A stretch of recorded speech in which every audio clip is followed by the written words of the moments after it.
beautiful day. Look at those clouds. There are days when I just think I could sit down on the ground, lie back, and look at the clouds. Sometimes I even look at trees, and I start to see shapes inside. They have a lot of different trees on their farm. Pine trees, pecan trees, curly willows. There's the barn where the lawnmower is kept. But let's walk out this way because I want to show you what it's like from their farmhouse. It almost reminds me of living at the beach, but instead of having water as your horizon line, and by that I mean what you see when you go out your door, what they see when they go out are fields. Look at this. Fields, flat fields, everywhere they turn. I love that bird talking right now. And the fields are full of things like soybeans and wheat and sweet potatoes. And yes, sometimes the fields are full of tobacco that people use to make cigarettes, which are terribly bad for your health. But I will say that no matter what is grown, just to see a beautiful long field of corn or kale is extraordinary. I think it's peaceful too. Just standing out here with a breeze. Oh, even looking at these plants just swaying in the wind. Whew. I don't know. There's something really peaceful about all that. Can you imagine if you were a little bug? I think I'd like to live in here with these, what would seem like big trees, dancing back and forth in the wind in the morning. It's just gorgeous. But as I was picking up sticks, which is what you need to do before you get on a mower, and we certainly had a big rainstorm, so in a sense, it's natural pruning when the rain comes down hard and shakes a few branches out of the trees that were perhaps dead or just limbs that weren't attached. So I picked up a lot of limbs, and I put them in the wheelbarrow, and I'll take them to a big pile. Now, I'm sure you know what these are, but have you ever looked at them really closely?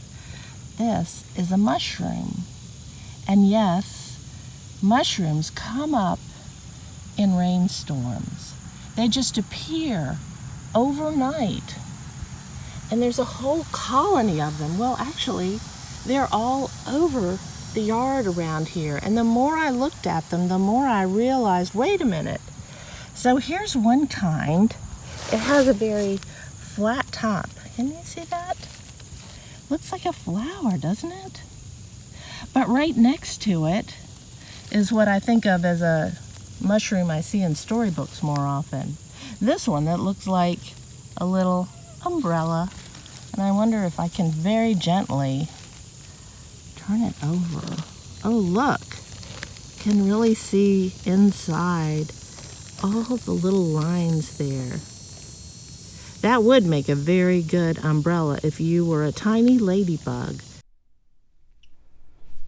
Well, do you remember when I said we would read 2 books about mushrooms, and one was more non-fiction, which means it has more true facts about mushrooms and fungi in it, and that's this one. But what I love about it, in addition to learning about mushrooms, is it's written almost like a scary story. Look at the little girl's face on the cover. What kind of expression do you think she has? She looks a little scared. And the title of the book is Fungus is Among Us. And look at the fungi on this side with their eyes. The images of all the different little critters and creatures are so fabulous in this book. Written by Joy Keller and illustrated by Erica Salcido. And here's the title page. Fungus is Among Us.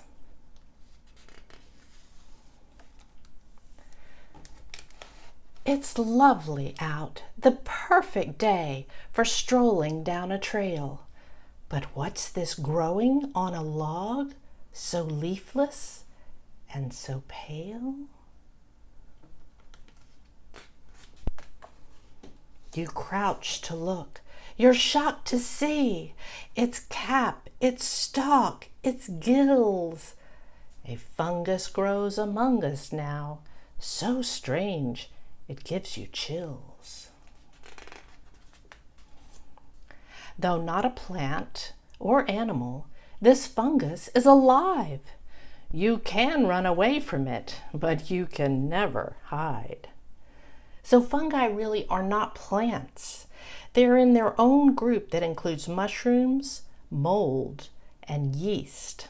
And they can range from being tiny little microscopic single-celled organisms to big underground systems spreading across thousands of acres. Why, there may be as many as 3 million different species. The garden seems secure and safe. Step closer if you dare. You'll see more mushrooms popping up right here and there and there.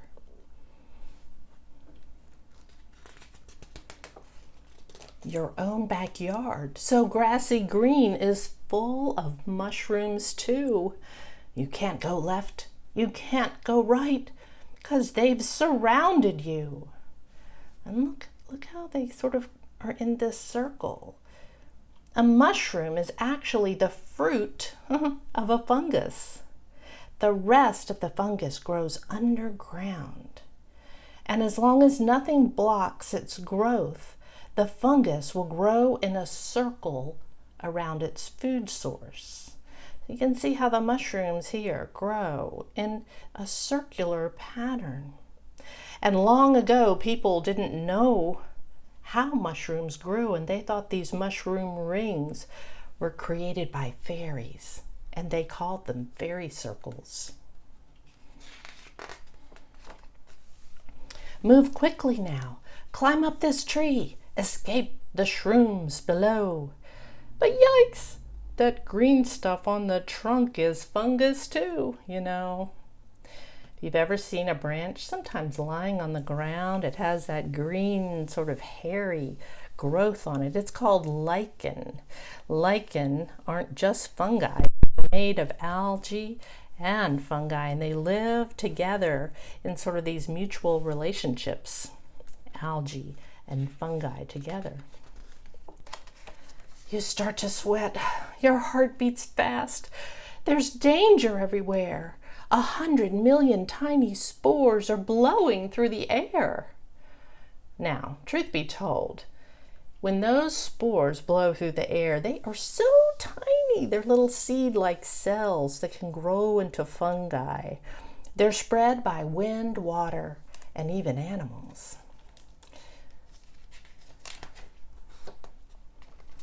Whew. Now take a breath. You're home at last. Those fungi left behind. But in the darkness of your fridge, who knows what you might find?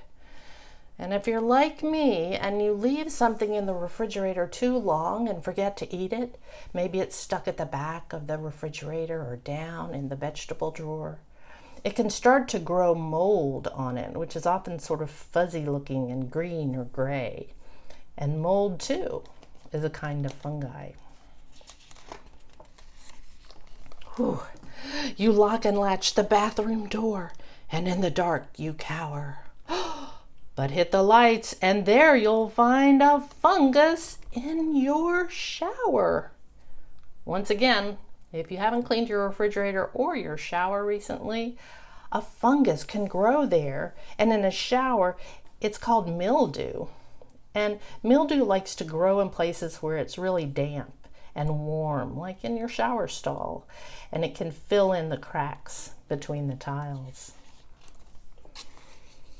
Ooh, are you all right? Seems your face has turned a paler hue. Perhaps it's not the time to share that fungi grow on you. And it's true. Perfectly healthy people have fungi on their skin and in their digestive systems, but it generally is not harmful at all. Oh, but wait, don't faint. You'll be okay. The chase is at its end. These fungi aren't all horrible. Some want to be your friend. So don't be scared to venture where your dad is making lunch. You know what's on that pizza pie? I bet you have a hunch. And look at these. You can get mushrooms, button mushrooms on your pizza. These are the most common kind of edible mushrooms, but there are many other delicious kinds called shiitakes, portobellos, and oyster mushrooms. And did you know one of the most expensive foods in the world is a mushroom? Because truffles, a kind of fungi, can sell for thousands of dollars a pound. But that's not all. Beneath the cheese, you'll find a fun surprise. There's you know what in pizza dough. Yeast causes crust to rise. So the yeast that makes the pizza dough light, fluffy, and bubbly, that is another fungi that's very safe to eat. Oh my goodness, I love pages like this. We have to turn it around. Now off you go to toss those scraps upon the compost pile. With fungi's help, they'll turn to soil. Just wait a little while. So when all that food is mushed up with dry leaves, it will start to break down. It's time again to hit the trails. Your hike is back on track. And look, that chipmunk seems to like its tasty mushroom snack. In fact, fungi are an important food source for many animals. Mammals like squirrels and chipmunks eat mushrooms, as do insects, slugs, and even snails. Your house, your yard, your food, yourself. Are fungi everywhere? Why, yes. There's no escaping them. But aren't you glad they're there? And I love the last part of this book. You might want to check it out from the library too. It talks about Dr. Sarah Branco, who's a mycologist. And a mycologist is someone who studies fungi and microscopic creatures like bacteria. And she was about 16 years old when she decided she wanted to study mushrooms because she went on a hike, kind of like we've been doing, and saw such spectacular different species. That's when she decided she wanted to learn a lot more about them and go to school to study it. Well, what a great book. I don't know, I'm just all interested in fungi and mushrooms during this wet time of year. So I hope you've enjoyed looking at this too. And remember, you can check that out at the library if you want to read it again. All right, bye friends.